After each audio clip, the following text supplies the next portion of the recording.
welcome back to another and a little bit late Monday Night Raw review. But I do want to say, yes, I am aware that Mandy Rose, I think she lost her NXT Women's Championship Tuesday, and then she was released Wednesday, and basically it's because of her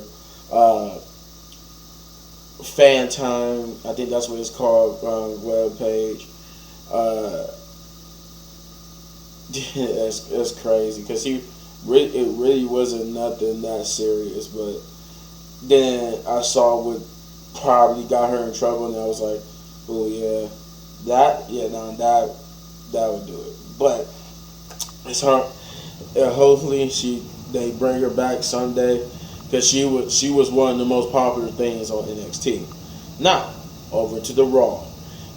They kicked it off with Bayley versus Alexa Bliss. No promo.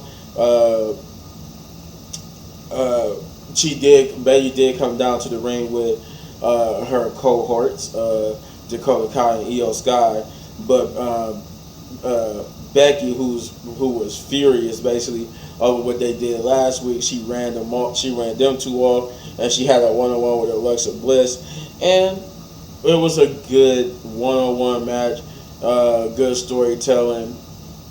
Bianca Belair also made her way down to the ring too. I think right after Becky ran them two off, Bianca came down. But yeah, it was a good one-on-one, and Alexa Bliss won, and she is now the number one contender. She's probably going to end up facing Bianca at the Royal Rumble. But the developing thing here was when Bianca got in the ring to congratulate her friend for being the number one contender. They went to go hug each other, but as she was going for the hug, Alexa saw that on the Titantron it flashed Bray Wyatt's logo, and she instantly went into a trance and put Bianca in the Sister Abigail, but she snapped out of it, apologized, and left the ring confused. Here's hoping that they're going somewhere with this whole image thing with the Bray Wyatt image doing stuff to Alexa. And then it was like a backstage promo from earlier in the night where Chad Gable always got into it with the OC about what happened to him and Otis last week at Kurt Angle's birthday party, and they basically Chad challenged AJ Styles to a match. That's how we got here in the second match of the night, which is AJ Styles versus Chad Gable, which was an okay follow up to that first match. That first match really set the tone, though. It wasn't the worst, and it went through 2 commercial breaks, and that first match really did set the tone. But this was an okay match. It didn't really go too much of the distance, but AJ Styles and Chad Gable nevertheless put on a stellar performance. And like I said, Chad Gable always they don't give him the best storylines, but his in-ring work is superb, it's spectacular. But AJ Styles will get the victory here over Chad Gable due to interference. I think the OC and them got involved a little bit. The next match would be Judgment Day versus the Street Profits, and was it a 6-man tag? Yeah, it was the Street Profits and Akira Tozawa versus Judgment Day. Of course, basically everybody except for Rhea Ripley, which is just Finn Balor, Damian Priest, and Dominic Mysterio. This was a good match. I think I don't think Judgment Day cut a promo, but I think the Street Profits cut a promo before the match. But this was a good 6-man tag team match, especially with the Street Profits. They work well together with Judgment Day. I'm glad to see Akira get some TV time, but Akira will be used here to get Judgment Day their victory. There was a promo with Dexter Lumis and Johnny Gargano. They were trying to figure out what they was going to do with all the money they got from The Miz, and with some little help from Candice LeRae, they decided that since they already, the reason why they have a hard time spending the money because they already got what they need. So her suggestion was that it is almost Christmas, which is the season for giving. I mean, for giving, and that's what they did. They brought pretty much every merchandise from the little merchandise at the arena, and they basically started giving them out to the crowd. Though this would cause the Miz to come out and attack Dexter Lumis, who bumped into Johnny Gargano, and try to steal the money, but Adam Pearce would come and rectify that and force the Miz to give back the money. But he begged Adam Pearce for basically any way to re-earn his money back. And thus this would get into a funny little comedy about him and his massive balls. Dexter Lumis, they challenged the Miz to a ladder match. I think it might be next week. I think it might be next week. And it's like a double or nothing, where the Miz basically this time it's not just going to be holding above the ring would be not just the money that Dexter Lumis got from the Miz, but some more money that the Miz have to put up himself, and the winner get both monies. But only on the condition that the Miz have to be an elf, had to dress up as Santa's little helper elf, and give out all the merchandise they brought from the little counter. We got the next match, which was Io Sky versus Candice LeRae, and that match was a good match. Her and Io did their thing, and I was thoroughly entertained. I don't think it was a boring match on this card that I did not like. But yeah, they did their thing.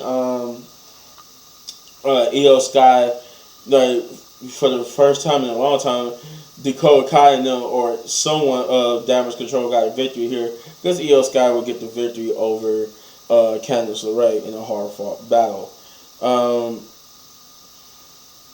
Can't remember if there are any other promos, but the next match will end up being Solo Sikoa versus Elias. Elias wanted some payback from Matt Riddle, which I can't believe they suspended Matt Riddle too.